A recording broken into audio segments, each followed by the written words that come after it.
Hello, everybody. How you doing? It's Damon again with Rebooking series. Now we're at SummerSlam 2016. It's basically, I think there's like basically SummerSlam 2016 will be around 10 more rebooking videos about SummerSlam now. But what happened? Let's check out what happened at SummerSlam 2016. But first, let's talk about basically how I was basically in terms of movies. There was a lot of good movies in 2016, including my favorite Marvel movies out there, Captain America: Civil War. Damn was a good movie. What else we had on that summer? I remember there was one of my favorite movies of that year that was so underrated. I mentioned in my list of underrated movies. There were Nice Guys with Ryan Gosling and Russell Crowe, which to me just might be my favorite Ryan Gosling movie that's not named Project Hail Mary. And I'm surprised that not too many people catch up on it. What X-Men Apocalypse, what I feel like doesn't deserve that much of a hate. It's like it's not great, but it's not bad either. It's just okay. It just doesn't reach the height of greatness as Days of Future Past. You have Out of the Shadows, Terminator, TMNT 2, the better of the two Michael Bay Turtles movie, but that doesn't say that much. Was enjoyable with the Bebop and Rocksteady relationship, but that's it.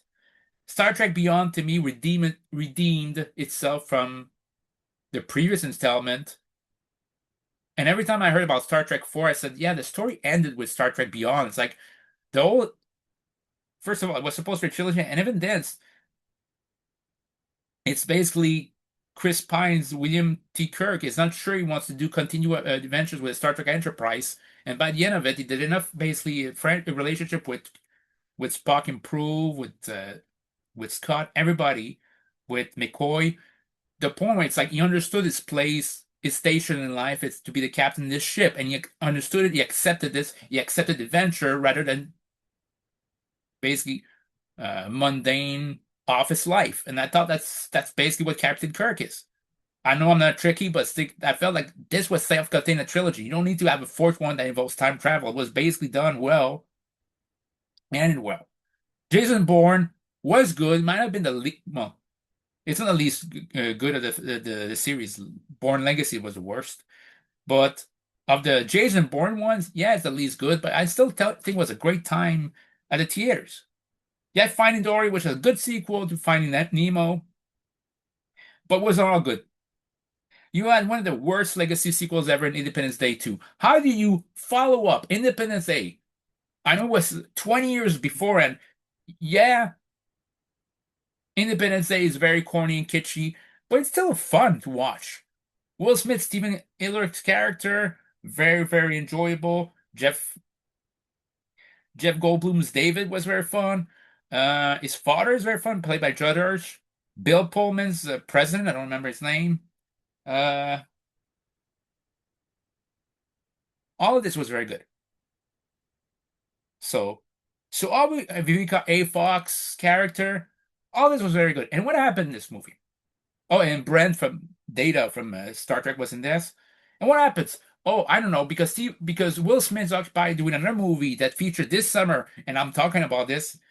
They're gonna kill off Will Smith's character. Why not just say, hey, he disappeared and leave it on trace or to probably get him back for a sequel? What else? We kill off Vivica A. Fox character, who was a survivor the first one, and basically did a lot of heavy lifting in a basically like in a way that was she was treated like an insignificant extra. What else? We kill off Bill Pullman's character, who's always talked about sacrifice. He couldn't be happy for like 20 years, and all of a sudden the aliens come back. No, he was miserable after after they won. I mean, yeah, it's bad enough that his wife in the story, the first one died. It's bad enough of that.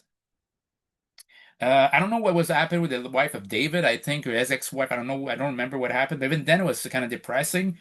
I mean, David and his father are two of the only people that of the original cast that remained the story. And Brent, because they realized that there was no legacy characters enough, it's like they decided it was a coma, despite obviously being killed in the first one. And the whole movie was tried to is basically what Scary Movie 6 kind of parodied well at the end of Scary Movie 6 is when you take an original IP and you have to force feed legacy characters, not legacy, sorry, new characters to replace the older ones, rather than just integrate them in the story, which is something that Cobra Kai, Top Gun, all did Ghostbuster all did well. and it sucks so much. But let's not be honest. Will Smith basically chose between, I don't know, a stinker, or something that smells real bad, and he chose Suicide Squad, 2016. Boy, oh boy, it's not a rewatchable movie. If you enjoy DC Comics, do not watch that movie, or if you already did, do not rewatch it. I always hated Jared Leto, and boy, does he suck in that movie. It's bad enough that basically the last Joker was Heath Ledger portrayed him brilliantly, but this took the cake of the worst live action Joker ever.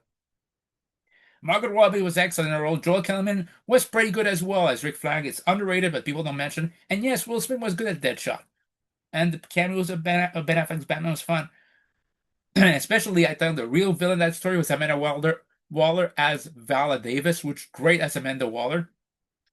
But apart from those prestations, those performances, I can't remember anything that I like about that movie. It's another movie that's just bad and it's funny. It's bad and unpleasant.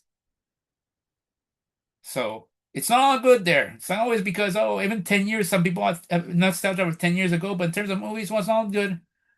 So anyway, so Sausage Party, which I like as a comedy, but yeah, it didn't need a sequel. Let's talk about things that don't need a sequel. Yeah, SummerSlam 2016. It's like they did a lot of things in basically there's related movies. It's like, okay, we talk about Tony Khan AEW booking 10,000 match on that card. It's like this was the equivalent of the card, basically 2016. You had Sami Zayn and Neville taking on the Dudley Boys. Why?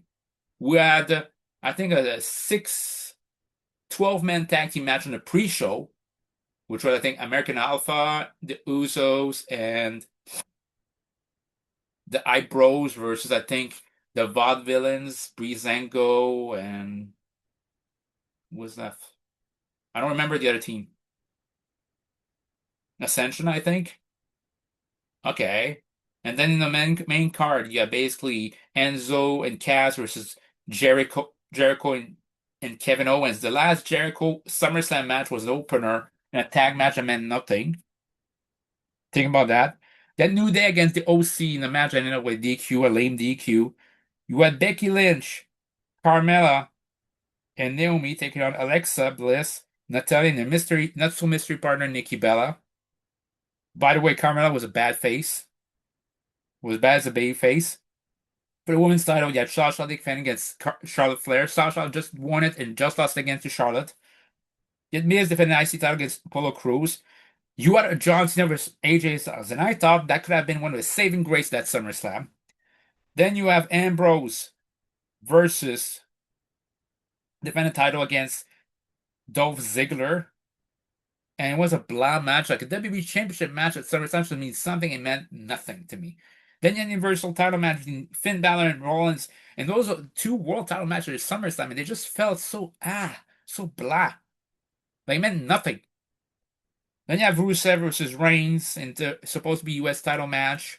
But hey, it ended up being a no contest. They had Lesnar versus Randy Orton, which was another pseudo shoot.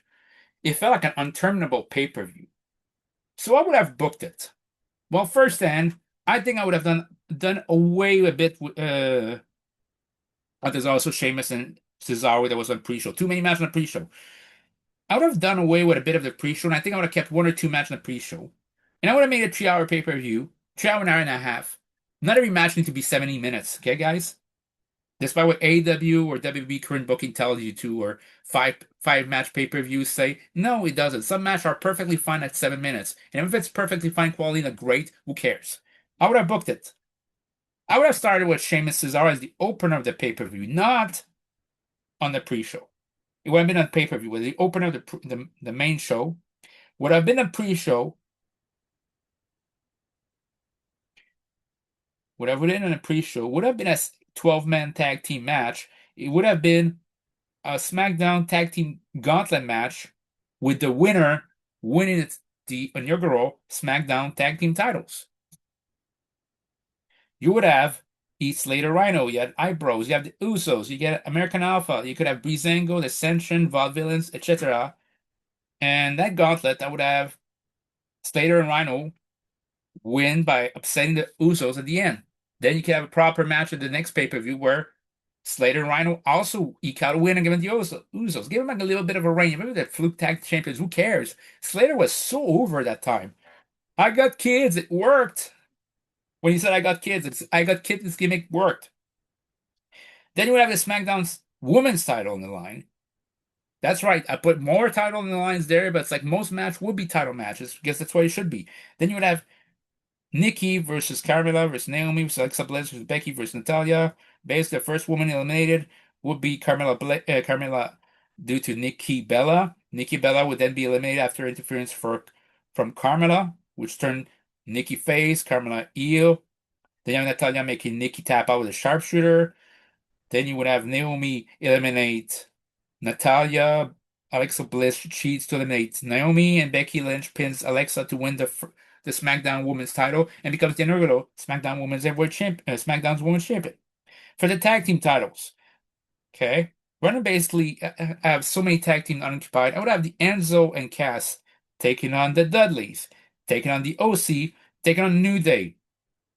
I know Big E interfered because he was injured by the OC. You could have Big E basically as OC's on par to win the tag team titles. Big E returns and repay the favor to the OC, take him out of the match. Basically, does a plancha on both of them.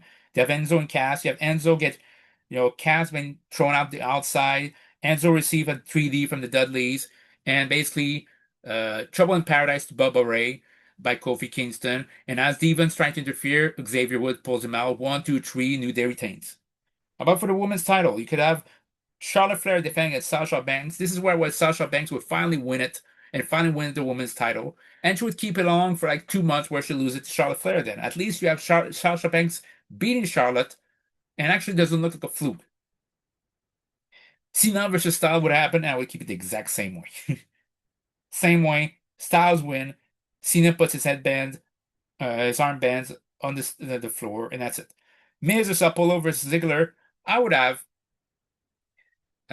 Miz win after Ziggler hits a super kick or his danger zone on Apollo Crews. Miz twirls outside. Immediately as Apollo Crews is getting back on his feet, Skull Crusher finale 1, 2, 3. So you protect Ziggler for a few, but you still move on with Miz pinning Apollo Crews. I would have Kevin Owens versus Roman Reigns. So, and so since Roman Reigns was being punished at that time for a wellness policy suspension, and I would have Roman Reigns do the job here. I would have basically Kevin Owens actually cleanly pin Roman Reigns, despite being a heel, to set him up for Universal title win. Then for the WWE title, you have Dean Ambrose defending against whom? Against Bray Wyatt, because Bray could remind that Dean Ambrose never beat Bray. He never beat him when it mattered, and it's true. So he basically becomes number one contender. He goes to SummerSlam, and some people could say Bray Wyatt wins the title there. I say, you know what? There's still some money with Dean Ambrose there, so have Dean Ambrose retain because I want him to lose the title to Styles. So yeah, for the Universal title, Finn Balor versus Seth Rollins can do the same thing except the stupid buckle bomb to the outside. That should never happen again. Yeah, Finn win the title there. Why not? But U.S. title, I have Rusev defense against Sami Zayn. And Sami Zayn, Rusev's U.S. title reign kind of meant nothing. Like, Sami Zayn was basically like fiddling there, middling around. And I said, you could have given them a U.S. title reign right there and then. If you don't even have to commit to it. You could have given them a 2 weeks title reign, then drop it back to Rusev when he embarks on a program with Rusev. It was Roman. You just have to Rusev win back the title in a dominant way. And you have Lesnar versus Orton. This I would have basically less shooty because I think it was ridiculous. But you can still have, a hope spot for Orton. Basically does as Lesnar goes for the F5. Somehow, someway, Orton does a DDP-like and turns around and does in midair on RKO as Lesnar throw him around for an F5. 1, 2, close kick out. Then you have Lesnar deliver like 2 F5s and does a Kimura lock on basically an unconscious Orton, and Lesnar wins by technical submission. How about that? So there's how I would have booked SummerSlam 2016. Let me know what you think in the comments down below. Catch you guys later. Peace.